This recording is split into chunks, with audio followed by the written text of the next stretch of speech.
ഒന്നും സംഭവിക്കില്ല. കാരണം എന്ന് വെച്ചാല് ഇതിലും ദുർബലമായിട്ടുള്ള ഒരവസ്ഥയിലും വാജ്പേയി എന്നുള്ള വളരെ സോഫ്റ്റ് ആയിട്ടുള്ള നേതാവ് NDA ശക്തമായി നയിച്ചിട്ടുണ്ട്. 5 വർഷം കംപ്ലീറ്റ് ചെയ്തിട്ടുണ്ട്. ഇത് മോഡി എന്നുള്ള അതിശക്തനായ നേതാവാണ്. പിന്നെ കൂടെ അതിശക്തമായ ഒരു ഡോബൽ എന്ന് പറഞ്ഞിട്ടുള്ള IB ചീഫ് ഉണ്ട്. മാത്രമല്ല ഈ രണ്ട് മുന്നണികൾക്കും ഈ രണ്ട് പിന്നെ JDU-നാണെങ്കിലും തെലുങ്കുദേശം പാർട്ടിക്കാണെങ്കിൽ ലൈഫ് ലൈൻ കൊടുത്ത BJP-യാണ്. BJP ആയിട്ട് സഖ്യം ഉണ്ടായിരുന്നില്ല. ഇവർ രണ്ടുപേരും നിലപിടിക്കില്ലായിരുന്നു. ഇവര് ഈ പറയുന്ന JDU നിതീഷ് കുമാറൊക്കെ ഇന്ത്യ സഖ്യത്തിൽ വന്നതല്ലേ, പിന്നെ ചാടിപ്പോയതല്ലേ കാലാവസ്ഥ മോശമാവുന്നത് കണ്ടിട്ട്. അപ്പൊ അതുകൊണ്ട് ഇവര് പരിധി കൂടുതലും പഴയ പോലെ കിങ് മേക്കർ ഒന്നും ആവാൻ ശ്രമിക്കില്ല. ഇവർ ചെയ്യാൻ സാധ്യത കൂടുതൽ ഫണ്ട് ആവശ്യപ്പെടും അവരുടെ സ്റ്റേറ്റിന്. ഇവർക്ക് രണ്ടുപേർക്കും നിലനിൽക്കണം. അവരുടെ സ്റ്റേറ്റിൽ കൂടുതൽ വികസന പ്രവർത്തനങ്ങൾ വരണം, കൂടുതൽ ഫണ്ട് വരേണ്ടതുണ്ട്. അപ്പൊ കൂടുതൽ ഫണ്ട് ആവശ്യപ്പെടും. അത് കൊടുക്കാനാണ് സാധ്യത. ഈ പൊസിഷനും അതുപോലെ തന്നെ സ്പീക്കർ സ്ഥാനം പോലും കൊടുക്കാൻ ഒരു സാധ്യതയില്ല.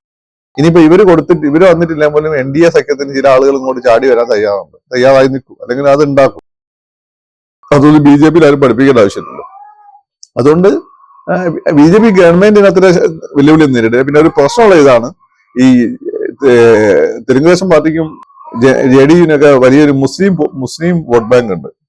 അപ്പം അതുകൊണ്ട് ആ മുസ്ലിം വോട്ട് ബാങ്കിനെ പടക്കാൻ പറ്റില്ല. അതുകൊണ്ട് അതായത് പൊതു സിവിൽ കോഡ്, അതുപോലെ തന്നെ പിന്നെ എന്താണ് ഈ വൺ ഇന്ത്യ വൺ ഇലക്ഷൻ, ഇങ്ങനെയുള്ള രണ്ട് പ്രധാനപ്പെട്ട ലക്ഷ്യങ്ങൾ ഈ ഇലക്ഷന് അബ്സല്യൂട്ട് മെജോറിറ്റി കിട്ടിയാൽ നടപ്പാക്കണമെന്ന് വിചാരിച്ചിരുന്നു. അത് രണ്ടും നടക്കാൻ സാധ്യത. ഇത് കംഫർട്ടബിൾ ആയി മുന്നോട്ട് പോകാനാണ് സാധ്യത.